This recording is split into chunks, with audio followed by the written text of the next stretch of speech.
Sport telekanali orqali tomosha qilishga taklif etamiz. Keling, barchasini mana shu uchrashuvdan qidira qolaylik. Mana shu uchrashuvni tomosha qilib, biz bugun nihoyat xursand bo'lishga asosimiz bor deya terma jamoamiz o'yinini kuzataylik. Demak, vakillarimiz ko'k libosda harakat qilishadigan bo'lishgan. Yevgeniy Safonov birinchi raqam ostida harakat qiladi. Maydonda harakat qiladigan futbolchilar Mirzo Qosimov, Leonid Kochilov, Asror Aliqulov, Timur Kapadze, Andrey Fyodorov, Nikolay Shershov, Zafar Xolmurodov va Viktor Karpenko, Maksim Shatskiy hujum chizig'ida.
Men ham boshqa tengdoshlarim qatori ko'cha-ko'yda to'p tepib katta bo'lganman.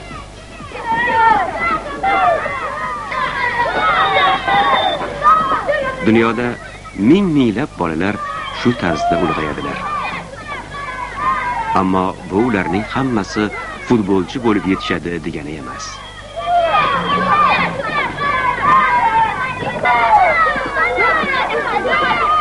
Men qo'shni bolalar bilan ertalabdan kechgacha chang to'zonli ko'chada koptok tepardim. Otam va onam uyga olib kira olmay, jonlari halak bo'lardi.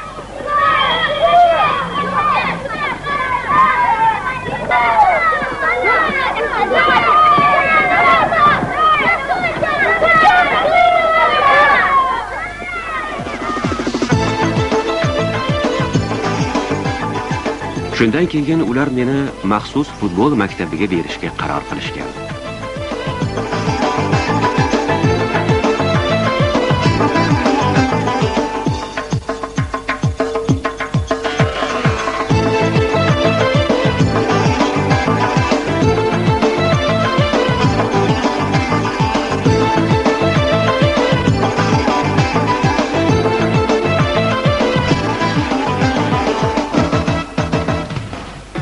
Bu maktabdan o'z vaqtida mashhur futbolchilar Erkin Abdurayov, Marat Kabayev, Konstantin Bakanov va boshqalar katta futbolga yo'l olishgan.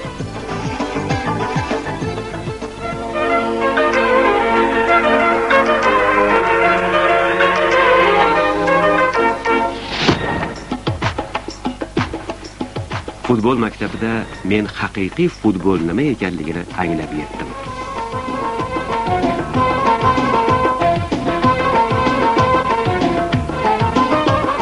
U shunchaki oddiy o'yin emas, balki mashaqqatli mashg'ulotlardan iborat sport turi ekanligini angladim.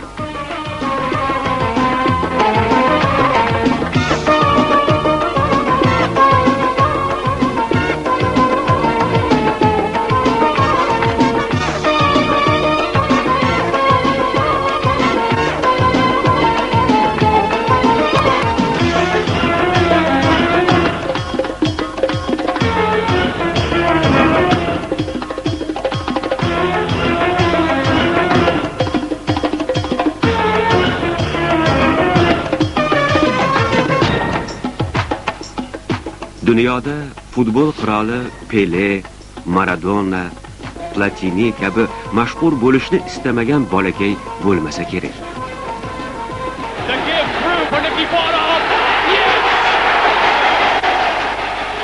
Mening ham o'z sevgan futbolchilarim bor edi. Ularga o'xshab terma jamoa safida o'ynab don taratishni orzu qilardim.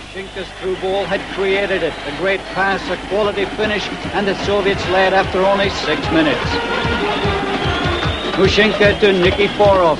That goal pushing the Soviet number 9 to 5 goals, tying him with Moussa Traore of the Ivory Coast for the tournament lead. What did the goal discover Nigeria? Nicky Borov showed two great qualities of a top-class striker: strength and close ball control, beating 3 defenders to get this shot on Lemmy Issa.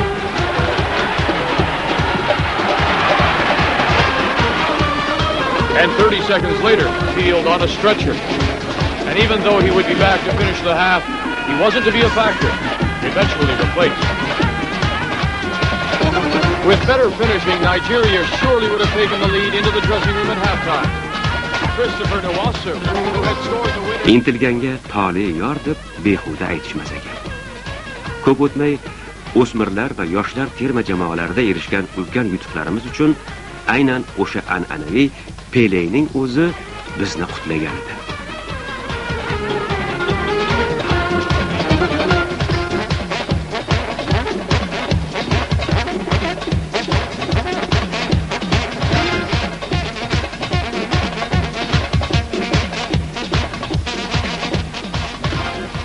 Futbol maktabini bitirgach, meni Paxtakor jamoasiga qabul qilishdi.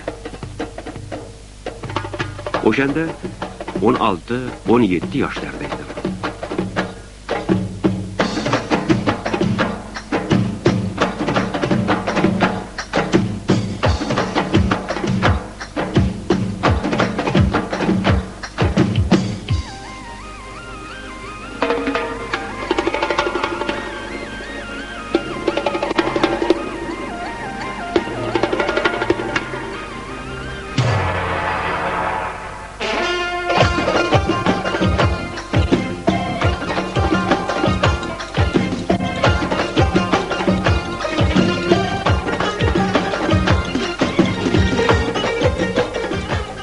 Jamoada Igor Shkvirin, Marat Kabayev, Gennadiy Denisovlar o'ynayotgan paytlar edi.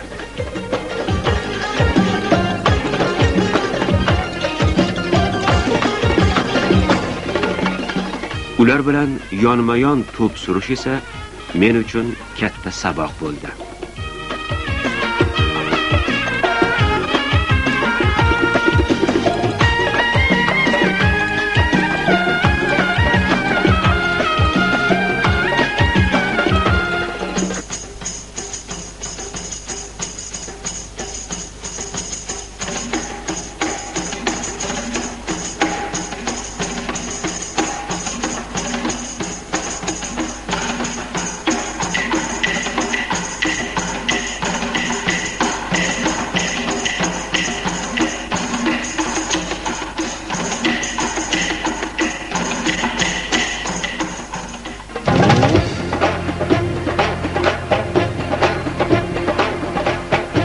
Shundan keyin juda ko'p mas'uliyatli o'yinlar o'tkazdim.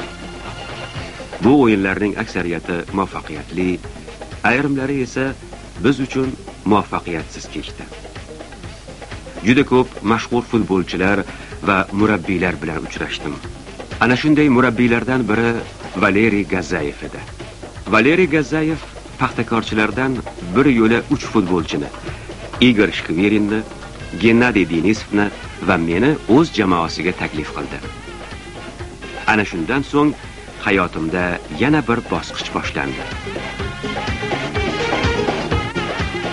Rossiya bilan bizning futbolimizda katta farq bor. Rossiyada ko'p yillar davomida to'p surdim. O'zim o'ynagan jamoalarga sardorlik qildim. Aynan shu yerda bir necha marta Rossiya chempioni bo'ldim. Luck just wasn't on their side. The Soviet Union had emerged victorious, and for Captain Mirdyalil Kazimov, the honor of accepting the JVC Cup from FIFA President João Haviland.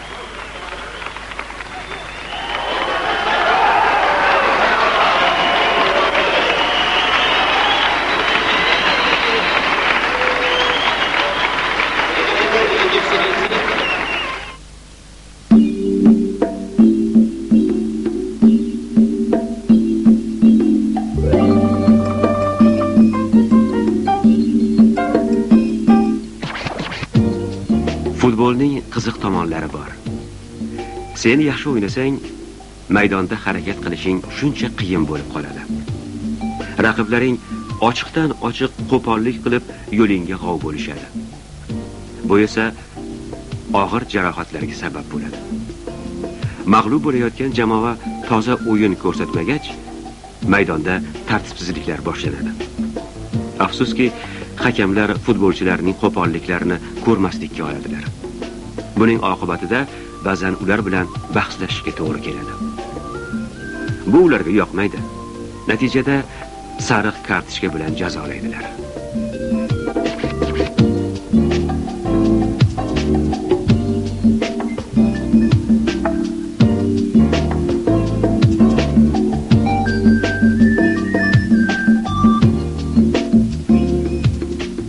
Tinimsiz mashg'ulotlar, safarlar, majburiy davolanishlar tufayli sira bo'sh vaqtim bo'lmaydi. Goho bolalarimning diydoriga to'ymay, yana safarga jo'nab ketishimga to'g'ri keladi. Ammo na iloj. Shu yo'lni o'zim tanlaganman. Umrimning ko'p qismi shunday o'tishiga ayolim ham ko'nikib qolgan.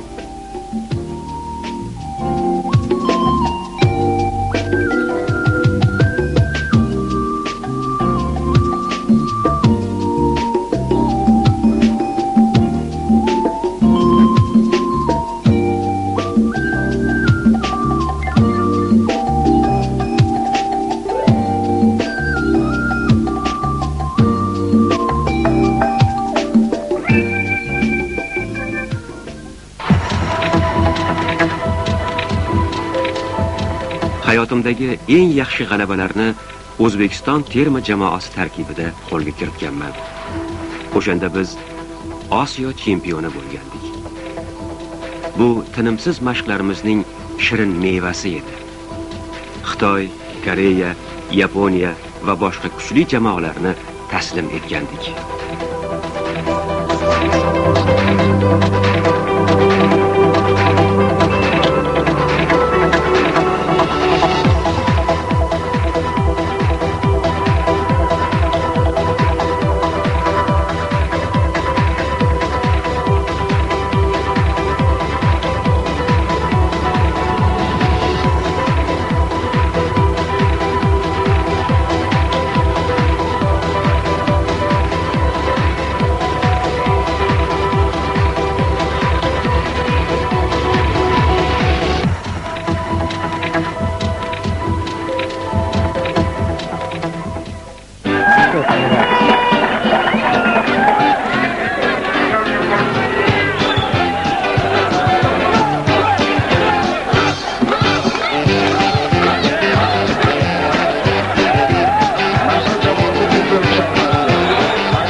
Men bilan Paxtakor jamoasida va O'zbekiston terma jamoasida to'p surgan ko'p do'stlarim bugungi kunda murabbiylik qilishmoqda.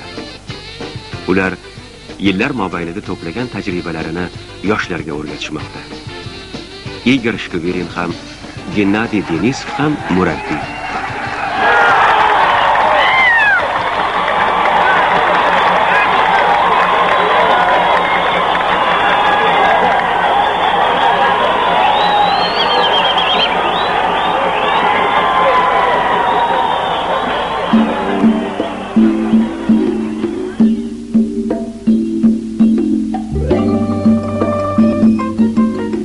Mendan Mendan ko'pincha futbolni tark etganingizdan keyin nima qilasiz deb so'rashadi. Hozir bir narsa deyishim qiyin. Bu haqda o'ylab ko'rmadim. Bugungi kunda Mash'al va terma jamoamizda o'ynayapman. Hammasini vaqt ko'rsatadi. Men uchun eng muhimi futbol. Shubhasiz, ertaga ham shunday bo'lib qoladi. Futbolni tark etib bo'lmaydi.